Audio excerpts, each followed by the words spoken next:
Hey there, everyone. Welcome into a brand new edition of On the TL, the official Texas Legends Insider podcast. I'm your host, Kyle Yeomans. We're inside the Comerica Center where the Texas Legends have found some strides over the last few weeks, winning 5 of their last 8 games going into the Orlando, Florida hosted Winter Showcase inside the NBA G League. But then here's the exciting part about it. They press the reset button following the holiday season, and then they return home on December 28th against the reigning G League champion Oklahoma City Blue. They will be at 0-0 with a team that's been winning games as of late and an opportunity to start anew. Huge credit to Jordan Sears and Terry Sullivan, some of the guys on the floor as well. We're going to get the chance to talk to Terry Sullivan here in a couple of moments, but first, let's welcome in our first guest of the day. He's been one of the more fun guards to watch in this Texas Legends lineup, and he showed some versatility. One night, he might be the go-to goal scorer. Another night, he might be the facilitator for this offense. It's the former Michigan State Spartan,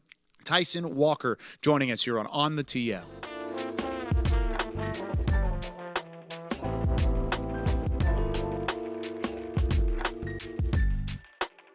Stoked to be joined by Tyson Walker, Texas Legends guard. And Tyson, I will say, your first impressions are off the charts. Unbelievable first impressions. Not only are you one of the funniest guys on the team, just from getting to talk to you every once in a while, but in your second game with the Legends, you put up 35 points, and it was so fun to watch just from the outside looking in. I mean, what's the first year in the G League been like for you so far? It's been pretty good, just learning every game, getting better. It feels good, the stuff you work on, that it shows off in the game. We spend a lot of time just trying to get everything down pat. See, and that's the thing is, we talked about it a little beforehand, but the G League is so different than playing in college. You played at Northeastern, you played at Michigan State, played with some of the best coaches, best players in the country. Now you get to go up against some of the best players in the world, but it's different. It's a different feel, and there's a lot of trust involved. How much have you learned just from these first few months? I've learned a lot. You got to always be ready. You never know what the next game's going to look like. Some games you might have 13 people. Some games you might have 6 people. So just got to be ready for anything, and be ready for your opportunity. Now tell me a little bit about how you've grown as a player specifically. You've always been a scorer. We saw that with the 35 points in the early going. But what other elements of the game have grown since you've arrived in Frisco and been able to take it to the next level? Just my passing, just seeing the floor better, making the right reads, knowing when I got to get guys shots, and then just another thing, just my defense, just harassing the ball sometimes, picking and choosing when to do that. And, I'll be rebounding a little bit now too. Yeah, you have been. Is that a coaching point, or is that something that you've wanted to work on specifically? Nah, it just happens. It just happens. Yeah, right place, right time. Yeah. You have done it a couple different times. I called it out on one of the broadcasts against Birmingham. I was like, Tyson Walker, 6'1", you still up there winning. You boxed out one of their bigs at one point. I think it was Oduro. You boxed him out all the way through. I mean, is that a chip on the shoulder sort of deal, saying, hey, I'm a guard, I'm playing in the backcourt, but I can still get down in the paint when need to be? Nah, just any chance I get to hit someone, because I'm always the one getting hit. So anytime I got the opportunity, I'm going to take it. Where does that mentality come from? Just getting hit a lot. Yeah? Yeah. In the game? Every ball hopefully. screen I got to fight over, just get my chance back. No, I like that. That's awesome. Now, take me all the way back. You grew up in New York. How long were you in New York, and where did you first develop your love for the game? I've been playing basketball forever. My older brother played, so I just watched him. Stayed in New York all the way through high school, and then I went to college. And that's about it. Nothing much to it. There's a lot of great New York basketball. I mean, that's legendary. All the guys that have come out of that state and out of the Manhattan area specifically, Staten Island. I mean, it doesn't matter. Any kind of basketball that's up there is usually pretty good basketball. When you were playing, whether it's high school level, AAU, getting into college, where was the first inkling that said, hey, I can do this at a high level? I would probably say just probably my sophomore year in college. We played a lot of high majors. and I performed pretty well.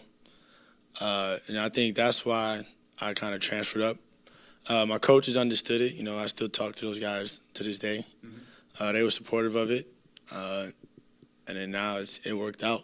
No doubt about it. Yeah. It totally did work out, and that's part of the benefit of having good basketball up in New York is good coaching, good mentorship along the way. Who were some of those mentors for you that, like you said, you still even talk to as a part of the G League too? I say the main one is my brother. He always told me, just play harder because he played overseas. He goes, you don't want to come overseas just yet. So just him mainly. Had good people around me all the time. Just telling me the right stuff. Yeah. When you and your brother play one-on-one, who wins most of the time? He can't beat me anymore. Anymore, like at all? He can't beat me. When was that? When was the turn of the tide? When did you start beating him? Okay, so it took an injury for him to go down? Yeah, he can't get me no more. Oh, man. Is it just because you're too quick or what? Shot attempts, a little bit of everything? Everything. He can't. Okay. He don't got me no more. Where did he play in college? Loyola, Maryland. Oh, okay. Yeah. Very cool. That's a big basketball program in its own right. So you got that, and you got Big Ten, Michigan State. Why did you choose Michigan State, a guy from New York? I would say just the atmosphere of it.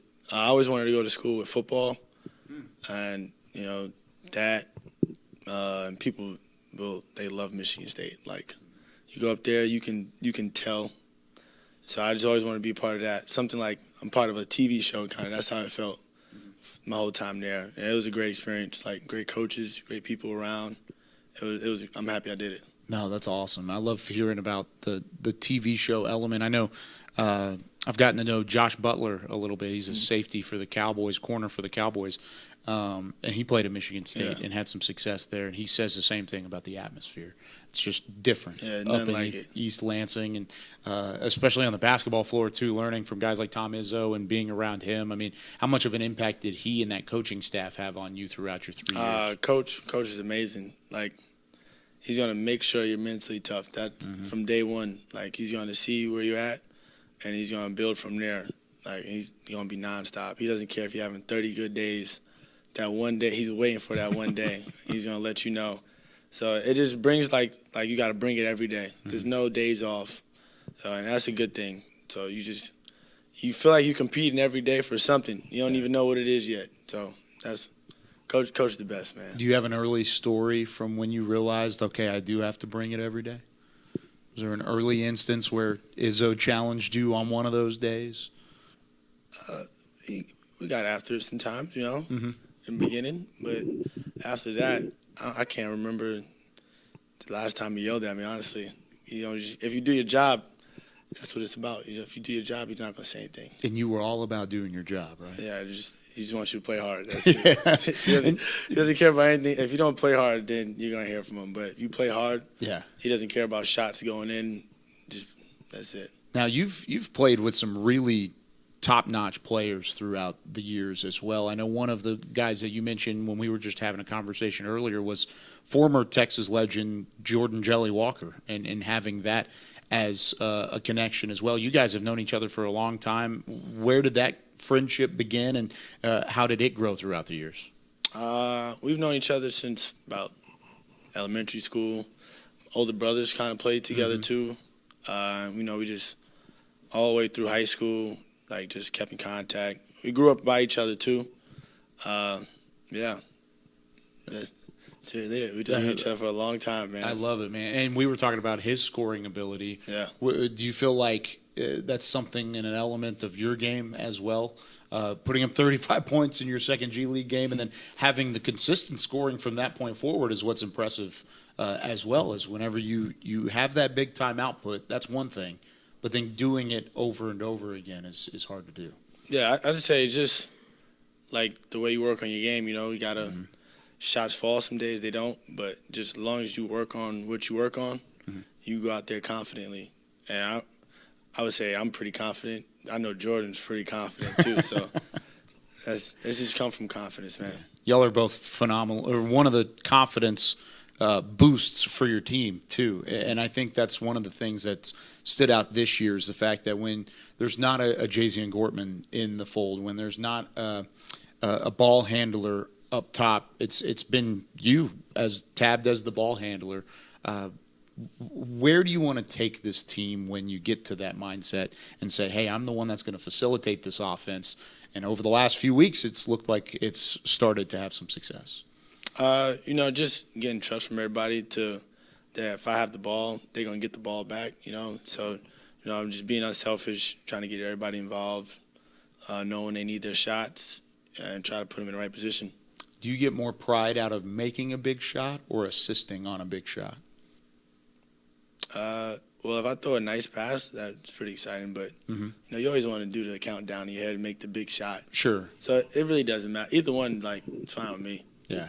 Do you feel like you're in a position now with the teammates around you that you have that trust to say, hey, I am going to pass up the big moment, even though, like you said, you want that opportunity and you want to take that shot? Yeah, for sure. Just as long as just whatever is the right play, right, that's what I'm going to try to make. Yeah. Who else on the team has taken steps since you showed up? E-Man, for sure. He's been fun to watch. Yeah. Jared. I would say everybody, honestly. Everybody's been playing better, getting more comfortable with each other, more confident, and everybody's stepping up. What's it been like playing for Jordan Sears? Jordan's cool, man. He knows his basketball. He knows his stuff. Smart guy, right? Yeah, smart guy. Yeah, I know he watches too, so he's gonna. Yeah, he's a smart guy. He definitely knows his stuff.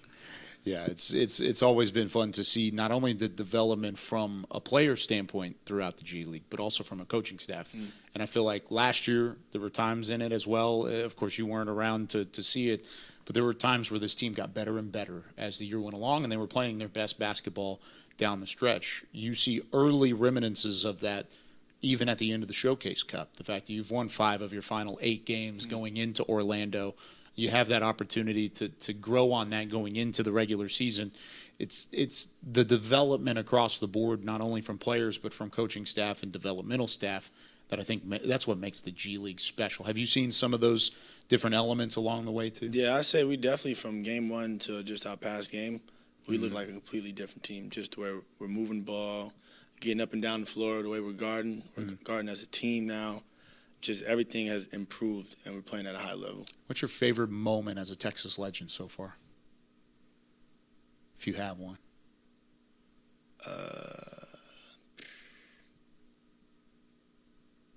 Should probably getting that first win. Yeah, that's a good one. First win, yeah. The one against Osceola. Yeah. First front end of a back-to-back, got a chance to get it done.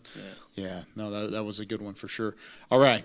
I know Christmas, holiday season coming up as well. I saw on your Instagram you're giving back to the New York community. Tell us a little bit about what's happening up in the Northeast. So last year I did a toy giveaway. I just go get a bunch of toys, and just hand them out to kids who come by. That's really it. So this is the second year. I didn't know I was going to be able to do it this year, but I'm happy that I get to. I think we're going to have more people come this time. It should be really good. That's awesome. Got Santa coming, got the Grinch coming, There you go. Yeah. Grinch, it's not going to be able to steal Christmas, right? No, we're good. Okay, good. I just want to make sure. I got a little keep him scared in of check, for a second. Yeah. Now, why is that important for you to be able to give back in that way? I just felt like last year, just with the NIL opportunity I had, just to give back, do something good. It's not all about me. So just giving back. It felt really good doing it last year, and so I was excited to do it again. That is exciting. How can somebody, even if you're in Texas watching the Texas Legends, or you're following college basketball or G League basketball, and you're watching on the TL, how can somebody get involved and help you in that regard? Well, I made it just to make it easy. I made an Amazon registry. Oh, cool. So you can just buy the toy, it come ship straight to me. Nice. Or they could just DM me or something. I'll just tell them the address to send the toy to. There you go. Just like that. DM's open on Instagram, Yeah. Twitter, anything like I don't that? know about Twitter. Twitter, I think I got to follow you back to get Oh, okay. Yeah, Gotcha. Twitter's weird. Yeah. But Instagram, it's open. Instagram, yeah. Okay. Good to know. Yeah. No, that's awesome. Go donate. What's the official charity or title? It's nothing. It's just me doing it. Toy giveaway, man. Yeah, toy giveaway. Good for you. That's awesome. Yeah. I love hearing about that. I'm going to make sure that we donate something as well from our side of things. We got about hopefully like 300 coming this year, maybe more. Wow. Last year was around 150, maybe a little bit more. Double in 1 year would be incredible. That would be a step in the right direction. We'll see. I love it. One more thing for you before we let you go. What's your goal by the end of the year from an individual or a team standpoint? Shoot, individually, just become the best basketball player I could be. Mm-hmm. You know, just be a sponge. You know, just keep learning. Team, you know, try to win more games. You know, nothing good happens if you don't win, individually and as a team. So just trying to win games, you know, so we can all reach our goals. No doubt about it. Tyson Walker joining us here on on the TL. Appreciate you, Tyson. Yep, taking some time. It was awesome.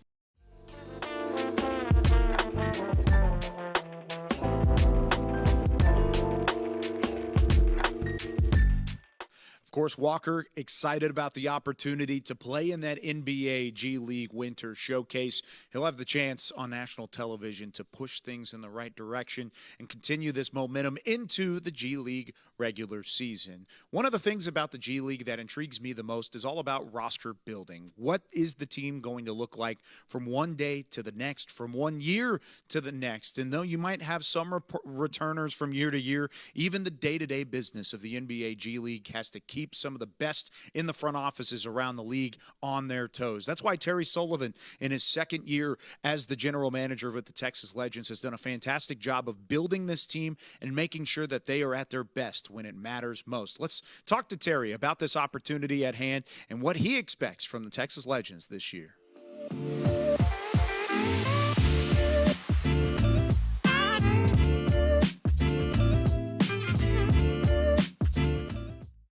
As we continue on here on the TL, we are now joined by Legends GM Terry Sullivan. Terry, it's been a great year so far. Of course, the start of the year wasn't ideal, but the way that things have turned around has been really fun to watch. Winning 5 of the final 8 of the round-robin portion of the Showcase Cup and building a lot of momentum. That's got to be good for you to see. Absolutely. Coach and I talk about it a lot. There's been a lot of positive indicators, even when the result wasn't what we wanted. Sure. We were playing the right way. Guys are getting better.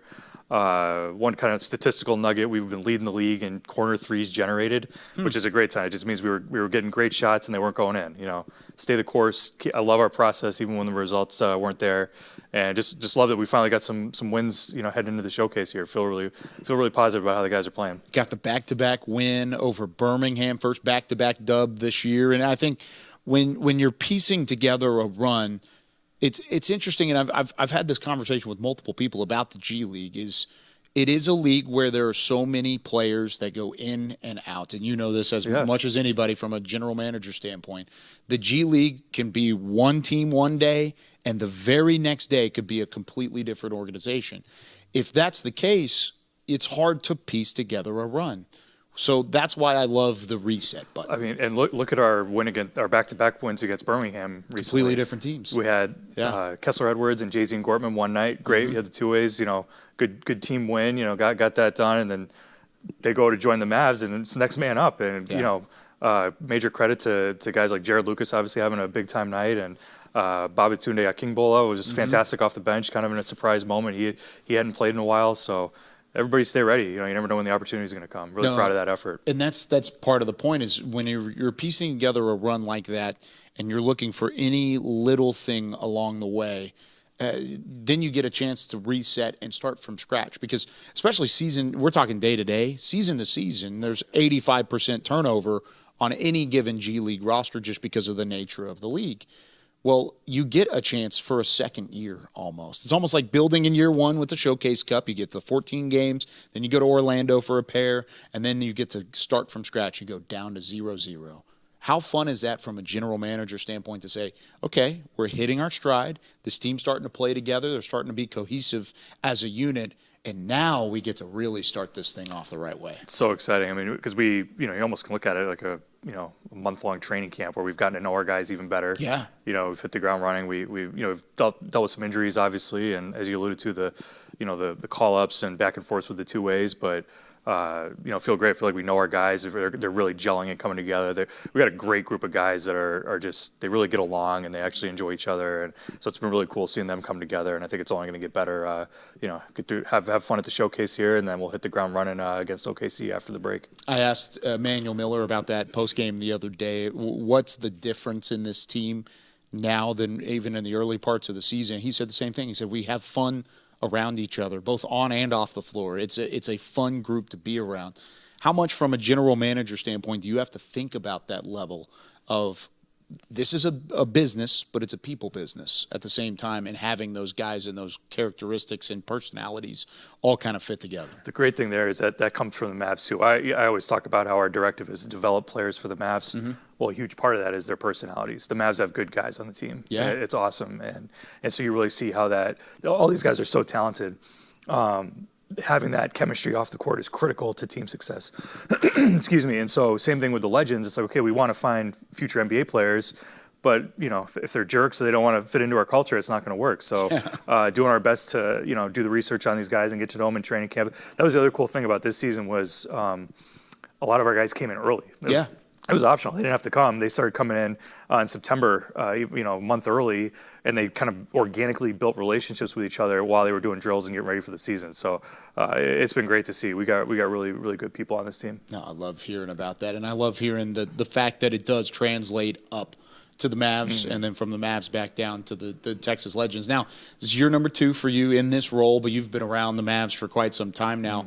How did you get to the position of general manager? What's your background in the sport, and why was this the right role for you to take at the time? Oh, that's great, man. Been quite a journey. So I worked for the team at Providence College when I was there as a senior. Former Flyer. Go Friars, baby. Fryer, yeah. There was a Providence player on Birmingham, I believe. Josh Odoro. Yeah, Odoro, absolutely. Yeah. Former Fryer in his own right. And so went from that, and I was a volunteer assistant coach at a Division III school called Catholic U in Washington, D.C. And then blasted my resume out to all NBA teams and got lucky that the LA Clippers had an unpaid video internship that I got to do. And even when I was in these coaching support roles, I knew I wanted to go the front office route. I was always drawn towards team building and thinking about the game kind of on a macro level, and how to put the pieces of the puzzle together to get a winner on the floor. The Clippers opportunity led to the Mavs, and they had a assistant video coordinator opening in the summer of 2010, and I was fortunate enough to get that. And same thing, like, was it exactly what I wanted to be doing at the time? No, but that's how you get your foot in the door. I try to mentor young people trying to get in now. Just do anything. Get in the laboratory, figure out what you want to do, hone your craft. You may find out that you don't enjoy it, and then you'll do something else. Same thing with the people we have working for the Legends. It's a small staff, and so a lot of them get to do a lot of different things. Okay, I like this, I don't like that. Here's what I would do differently. So I got to learn from a lot of great people in the Mavs video room and coaching staff over the years. That led to a front office role. At first, it was a little bit more in player development and analytics. We did a lot of shot tracking and kind of tracking the progress of our players throughout the course of the season, which it's funny. I didn't realize at the time was kind of preparing me for this role, and that it was mostly focused on, like, there wasn't much I was going to tell Dirk Nowitzki about how he could get better, but it was a lot of guys towards the end of the roster, like Dorian Finney-Smith, who he's an established guy now. A lot of people might forget that he was undrafted and wasn't even necessarily supposed to make the team as a rookie. We really focused on guys like that, even when they weren't playing a ton early. How are they getting better in the practice gym? What are they working on in individual workouts? And trying to help give us metrics on that with analytics. That led to kind of a more of a traditional scouting role, supporting Nico Harrison and Michael Finley as far as scouting on the road, and a little bit of salary cap analysis overall. Just keeping my finger on the pulse of the team and just kind of wearing a lot of different hats. And then I'll say this, like when Matt Riccardi got here a few years ago, and he came from the G League, and thankfully to him, he kind of identified that I would be somebody that might thrive in this role, and I'm forever grateful to him and Nico and Finn for putting me in this role. It's been fantastic. I've learned a lot. Thinking year 2 will be better than year 1, and just keep trying to get better. As I advise young kids, and as I did back in the day, just keep trying to get better. We can all get better, and so hopefully learning and adding value, hopefully both to the Mavs and the Legends. No, and I love that because it's all about the small things, the little details. And you talk about getting better. You can't get better without getting a percentage better every day. 1% better every day always helps you move in the right direction. And I think you guys have certainly shown that not only from a front office standpoint, but from a coaching staff too. And it's funny you give the background of being a video coordinator and being around that. That's what Jordan Sears started doing with the Mavericks as well. I mean, how much has that grown your connection from the beginning to say, hey, I know what you've been through. I know what role you've fulfilled before. And now I know you're the right person to take this step as the head coach for the team. Absolutely. Anybody that used to be a video coordinator, it's like, it's a unspoken bond and a fraternity. If you survived, you're in the trenches, that in all seriousness, if a person's been in a video room, they can work, they're organized, they're detail oriented. They know how to watch film. Exactly. They know 100%. how to see and pick up on things. And I hope that, I being in the video coordinator role, supporting the coaches, I think that helps make me a better executive now, and hopefully that helps me and coach. When we're talking about players, sure. We obviously are. I look at it from the front office. He's looking day to day X and O coaching, but we could speak the same language. Because we've broken down the film, and kind of have that bond. And I think that's one of the reasons we've hit it off. And he's doing a fantastic job this year, getting the guys better, working with the young guys, staying patient. Keeping his competitive edge, and I'm excited to see what's going to happen in the second half of the season. Where's the biggest area of growth that you've seen from this team as a whole? Because Jordan's played a big part in that, but through the first 15 games, 14 games of the year, where do you feel like this team has taken the biggest step? That's a great question. I would say embracing the unknown and the adaptability. Okay. You can, say what to expect, but a lot of these guys are rookies. They really don't know until they do it, especially as you alluded to, the kind of crazy nature of the G League schedule and the roster. Staying ready, even, hey man, I haven't played in a few games. What's going on? Oh my gosh, I'm playing 30 minutes tonight. Like being ready, staying ready. I give them a lot of credit for that, and just being ready for whatever comes. And showcase is a huge opportunity for them. I know some of the guys are excited and nervous. I think it's going to be great. And then hit the ground running afterwards. So. No, that's awesome. I love how deep that was, because it wasn't like, oh, they've hit the three better. They've played better defense. They're changing into the adaptability and their way that they've adapted all the way through. Like that's the best way to look at it. They've been resilient. I'll say that. Like we've had some tough losses, close losses, sure. Some injuries, and it hasn't. Coming into these last two games against Birmingham, it would have been easy for them to say, "Oh, let's just get to the showcase and kind of look ahead of that." And with two completely different rosters night to night, they came in and fought and got 2 wins. I like that. That says a lot about the character of this team. Oh, absolutely. Yeah. It was a big step in the right direction as a team. Now, what's been, because it's crazy for the players, it's crazy for you guys in the front office too. What's been the craziest scenario you've had to deal with, whether it be an adversity or an obstacle or even a good thing, in terms of being the general manager of a G League basketball team? Toughest thing. It's tough though, because I feel like there's a lot that you could go to. So much happens. We're fortunate that we have such great staff and ops people and trainers, and they all put out a lot of fires day to day.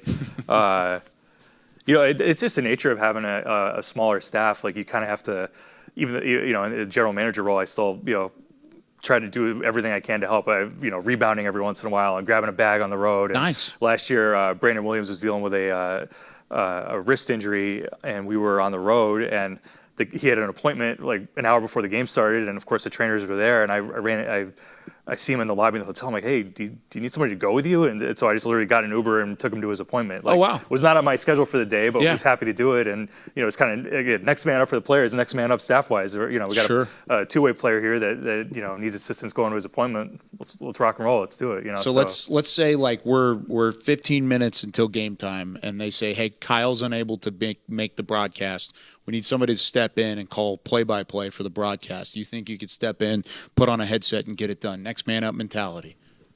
Hello, everybody, and good evening. welcome to the Comerica Center. Did I do it? Let's go! That was perfect. I'll get some mirror reps in between now and then. You just be ready for try not to have that happen, but short answer is yes. Happen. Happy to whatever the team needs. That's awesome. I love it. And you broke the fourth wall. We made it happen. Now, the one of the final things I've just been super curious about is the growth from guys that aren't two-ways, because they aren't, of course, contracted with the Mavericks, but they're with the affiliate of the Mavericks and the Texas Legends. How much do you keep an eye on those guys? Because I think for one that at least has been playing exceptional basketball so far has been Emmanuel Miller. He's been on a tear. Of course, he spent training camp and some of the preseason with the Mavericks, but how much do you guys watch what they're doing, and how do you relay that to the guys in the Mavericks too? Absolutely. We provide regular reports back to the Mavs and include guys like Emmanuel, and he was definitely highlighted in the most recent one, just on how great he's been playing. And it's rewarding to see a guy like that. We knew about we've known him so long. He's been at TCU. He's a local guy. We've feel like he's been part. I've joked with him, like, you feel like you've been part of the family for a while. You know what I mean? And training camp with the Mavs didn't, to be honest, it didn't go that well for him. Like, it was a little disappointing. Mm-hmm. He was disappointed, but you know what? He looked in the mirror and has been working his tail off since then, and has gotten better, and is paying dividends for him. It's been great to see. And it's on us as front office executives to be patient with guys like that. Mm-hmm. Too often, young guys get written off. Guys get better. You know what I mean? Phil Wheeler's another good one. That's a great one. It's funny. He's been in the G League. This is his fourth year in the G League, so I feel like he's kind of been around. But he's 22 years old. Guys get better. It's okay. It's okay to be patient and kind of go through those growing pains with guys. And so when it's a great guy like Emmanuel, really happy for him. Another guy like that is Teofilo Leonard. Second year with the Legends. Showed some really intriguing flashes last year. Unfortunately, as you know, went down with a hip injury a couple weeks ago, but has been attacking his rehab, is probably closer than we think to coming back. And so seeing his growth has been great too, and been really great seeing him supporting his teammates throughout. He's such a team guy. Yeah. Like, every time you look over and see Teofilo Leonard doing what he's doing, it makes me smile, thinking this is a completely different guy than what we saw last year. Not that he didn't do that last year, but he's comfortable in order to do that around his teammates, and it's next level. How easy would it be to sulk and be in your feelings? Oh, I'm hurt. He's been fantastic. He's been supporting his guys and working really hard to get back on the court, and so really invested in guys like that too. Excited to see what's in store for him. No, I love the fact that you brought up those multiple guys, because it wasn't just Miller, it's not just Leonard, it's not just Wheeler. Tyson Walker, who's also on this episode, has played really well in doing different things now than what he was asked to do at the beginning of the year, which I think is the ultimate sign of development in the G League. I mean, that's got to be a fun part of your job, right? Is seeing that growth and playing a small factor just from the outside looking in, but seeing them really take advantage of it and take it to the next level. For Tyson, I mean, we talk about the adaptability. I mean, so there's some nights where he's basically the only guy on the court that we trust to initiate offense and dribble. If the two ways aren't there, the way the roster is designed, he's the guy, and he's got to carry the workload there.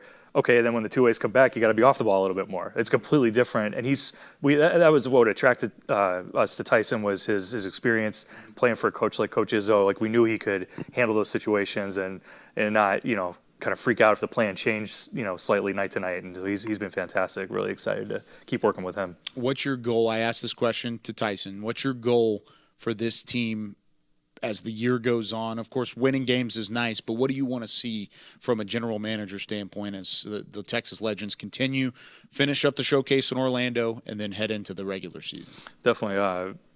It's all about the players, getting them better, helping the two ways with the Mavs improve. That's obviously our top job, is to make sure those guys are ready when called into action for the Mavs.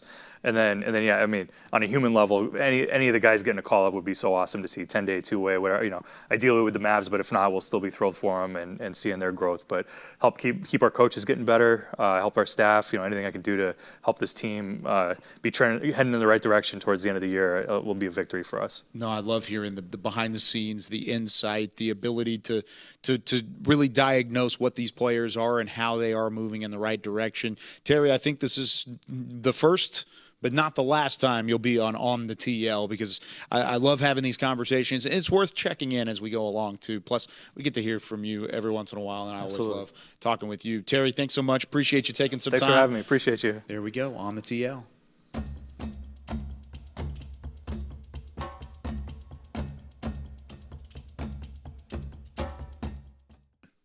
So much fun catching up with Terry Sullivan and Tyson Walker. You can catch both of those guys in action. Of course, Terry from a roster building standpoint, Tyson Walker from a playing standpoint during the NBA G League Winter Showcase down in Orlando, Florida. Catch up to all of that on NBAGleague.com and the Urban Edge Network as they return home for the December 28th G League regular season opener against the Oklahoma City Blue. You can be a part of the action as well. Hear from Comerica Center. Get online, TexLegends.com. Secure your seat. You won't want to miss this Texas Legends team that is playing really good basketball as of late, and they're going to try and take that momentum into the regular season. That's going to do it for us here on the TL. Be sure to subscribe, Apple Podcasts, Spotify, Amazon background music, and then, of course, the video version right here on YouTube. I'm sporting some brand new gear from the Texas Legends Pro Shop. Look at these hats. These hats are fantastic. Fantastic new hats. Go check them out at Legends Locker as well, within the Comerica Center on both ends of the baseline, and then over near the offices at the front windows as well. Plenty of ways to get involved with the Texas Legends. Again, all of that online at TexLegends.com. I'm Kyle Yeoman signing off for Seth Biley and our entire crew on the TL. We'll see you next time.